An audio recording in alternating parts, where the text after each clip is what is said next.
warahmatullahi wabarakatuh.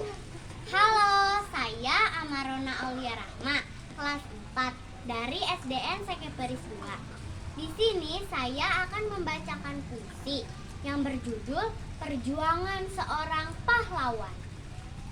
Saya mengambil puisi ini dari buku yang berjudul Sultan Ageng Tirtayasa yang ditulis oleh Ian Mustafa dan diterbitkan oleh penerbit Bintang Ilmu.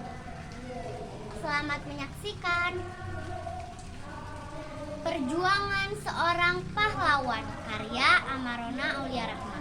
Sultan yang arif dan bijaksana, keagungan dan perilakunya terdengar sampai ke seluruh negeri. Pembela rakyat yang sejati, tidak takut ancaman penjajah, teguh dengan pendirian yang kukuh, walaupun dikhianati anak sendiri, tak goyah keyakinan pada ilah.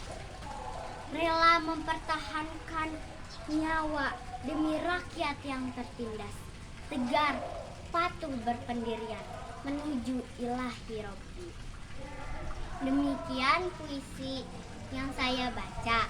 Hikmah yang kita dapat dari puisi dan buku tersebut adalah jangan menjadi anak durhaka, karena Allah sangat murka. Jadilah anak yang baik dan berbakti kepada orang tua dan sesama. Terima kasih. Wassalamualaikum warahmatullahi wabarakatuh. Salam literasi.